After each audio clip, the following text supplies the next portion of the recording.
homenagem idealizada pelo nosso presidente Lúcio Alcântara é uma homenagem inusitada. Hoje a padaria completa 130 anos e nós vamos comemorar aqui, partindo de uma pesquisa do Francisco José Júnior, que garimpou 14 túmulos de padeiros aqui no cemitério São João Batista. Então, nada mais certo do que fazer uma homenagem aqui, onde eles estão sepultados. Então, nós, em conjunto com a Santa Casa de Misericórdia, nós estamos fazendo esse evento que contará com a fala do Lúcio Alcântara, com uma bênção do Padre Targino, lançamento do livro 130 anos da Padaria Espiritual, e o Maestro Poti musicou o hino da Padaria Espiritual e vai tocar aqui pra gente, e outras músicas de época. E então vai ser esse lugar festivo. Depois, quem quiser, tem uma visita guiada aos túmulos. Foi um movimento que antecedeu em 30 anos, porque a Semana de Arte Moderna foram 3 dias e a padaria durou 6 anos. E foi um movimento muito profícuo, muito intenso, publicou vários livros e tem um jornal, 36 números do jornal. Então a gente tem que render homenagem a esses homens que foram precursores de muita coisa aqui no Ceará, no âmbito da cultura. 130 anos de fundação da Padaria Espiritual, no meu modo de entender, como presidente da Academia Cearense de Letras, merece uma comemoração especial. Para mim, para sermos coerentes com o espírito da padaria, que era irreverente, jocoso, inovador, que queria combater a modorra, o marasmo literário no Ceará, não bastava fazer uma sessão solene, como comumente se costuma comemorar essas datas.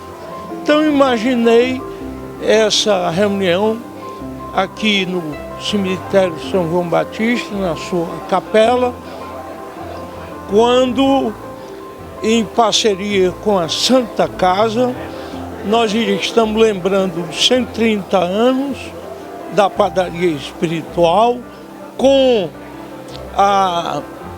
um ato religioso, seguindo-se uma sessão litero-musical, e depois os que desejarem poderão visitar os túmulos dos 14 padeiros que estão sepultados aqui.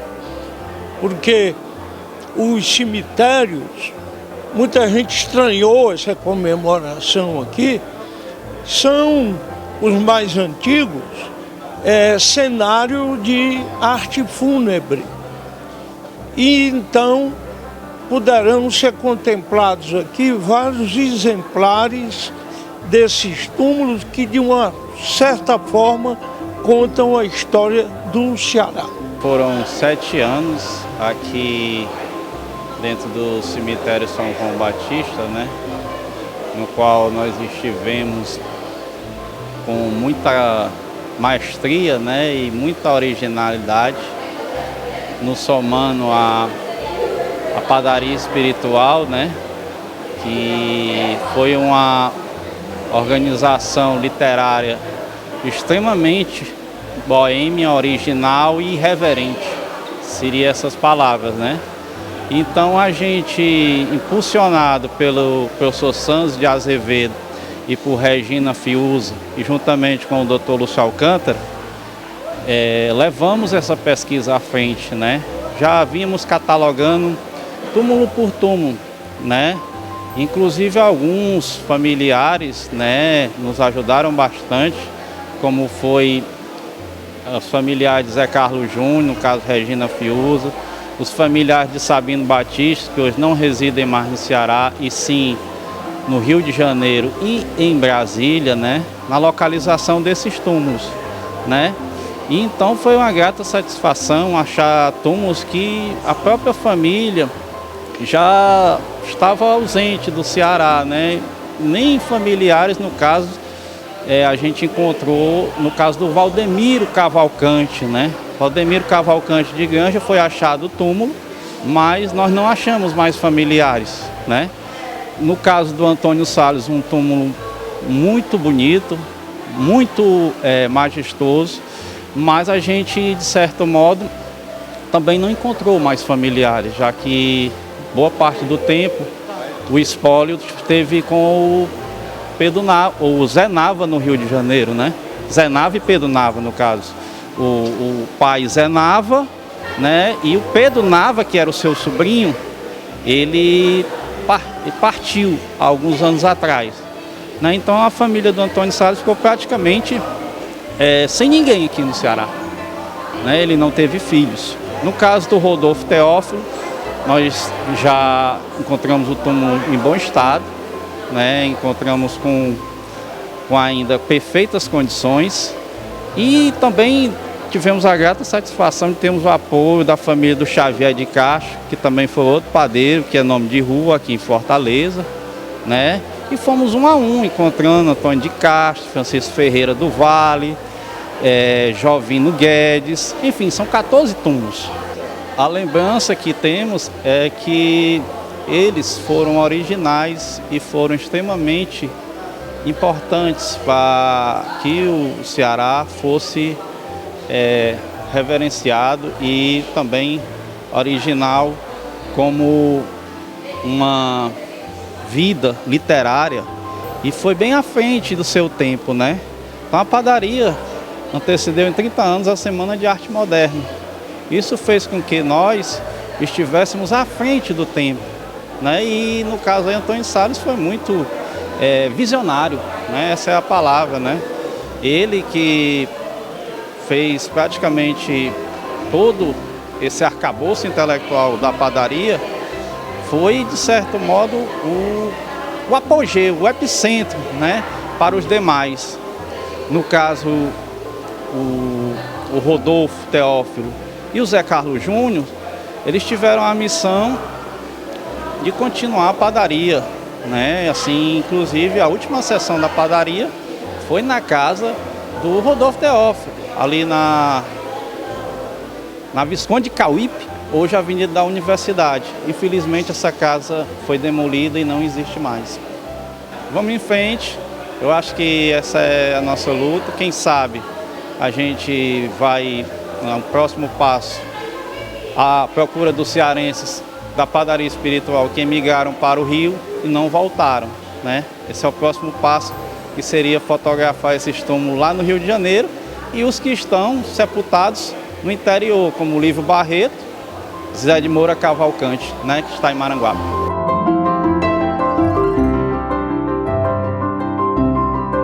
Essa é uma data muito importante, uma comemoração, sem dúvida, relevante, porque nós estamos, neste momento, junto aos que participaram deste movimento, e conseguimos identificar 17 deles neste cemitério de São João Batista. Nós estamos aqui para relembrar mais uma vez o vanguardismo e o pioneirismo cearense. Quer dizer, o Ceará sabe mesmo reinventar o mundo. Quando o mundo está velho, cansado, triste, daí aparece um cearense para reinventar o mundo e alegrar a humanidade. É muito importante, tanto pelo lado, para nós, o lado literário, o lado artístico, como também para o lado jornalístico, né? Porque eles eram iconoclastas, né? Era um grupo de rapazes que se reunia para conversar sobre literatura e poesia, mas também para criticar, né, as mazelas da sociedade da época, né? Tanto que eles tinham algumas classes sociais que eles não admitiam na padaria espiritual. Dentre elas, os alfaiates, né? Eles achavam que os alfaiates, naquele tempo todo mundo tinha que mandar fazer os ternos, todo mundo andava de terno e até de chapéu, né? E eles achavam que os alfaiates eram exploradores da juventude, que tinham que se vestir daquela forma. Então eles eram pessoas interessantes por todos os aspectos, tanto pelo aspecto cultural como pelo aspecto social, pela maneira como eles se comportavam. Você vê que na época, nos anos 60 para os anos 70, você teve aqueles movimentos dos cabeludos, de que nós fizemos parte, não sei você, eu fiz, é da minha geração, né? Que também contestava os Beatles, com os cabelos e tal. Eles lá atrás faziam também, foi uma onda de protestos contra as mazelas sociais. É interessante. Roberto, primeiramente eu quero parabenizar você, o seu trabalho, pelos documentários e tudo que você tem feito, mas na verdade em relação à padaria espiritual, o que é importante a gente destacar é o que foi que ele marcou, o que foi que o grupo marcou aqui para a cidade de Fortaleza e também para o Brasil. Ficou amplamente conhecido por ser uma manifestação pré-modernista, também pela sua irreverência, pelas possibilidades que futuramente a padaria espiritual pôde trazer à literatura cearense também, inspirando outros autores, principalmente no começo dos anos 20 e também na fase já modernista do Ceará. E assim, uma coisa que também é interessante destacar é a vasta produção historiográfica, a vasta bibliografia que existe na padaria espiritual, sobre a padaria espiritual, né? Tem vários autores, professor Santos de Azevedo, professora Regina Fiuza, professor Charles Pinheiro, professor Cícero João Joaquim. Então a gente tem assim vários trabalhos hoje sobre a padaria espiritual. Eu também tive a minha humilde contribuição com 2 livros sobre a padaria. Então acho interessante que a gente possa aqui no cemitério São João Batista, pelo menos zelar a memória daqueles que aqui estão enterrados, os padeiros espirituais que aqui estão enterrados, né?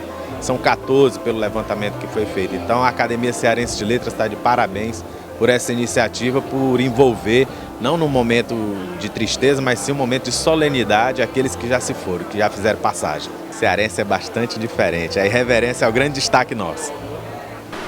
Para mim é uma satisfação muito grande. A minha vida pública tem se cruzado a cada momento com a do Lúcio. Nós fomos secretários juntos.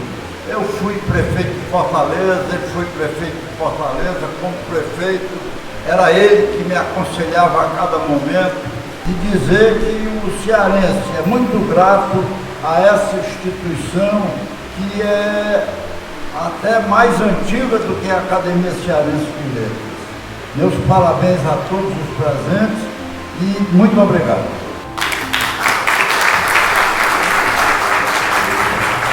Bem, a gente fez uma pesquisa enorme, consultando até a casa de Rui Barbosa, e eu vou prolongar essa pesquisa para ver se encontro material. Na verdade, a gente só encontrou uma pilhéria que foi feita na época ao Clarindo de Queiroz, mas aí o Dr. Lúcio, pela Academia Cearense de Letras, me encomendou, como não encontramos a melodia do hino da padaria espiritual, eu criei uma melodia provisória até que a gente encontre o hino para que faça. E as outras músicas a gente vai criar uma ambiência do momento, o que seria aquela época, as músicas que aconteciam, o sentimento, o próprio estilo da padaria, a forma que a padaria se comportava e pensava música, e pensava arte, e pensava escritos. Então eu vou tentar criar essa ambiência hoje.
Adeus,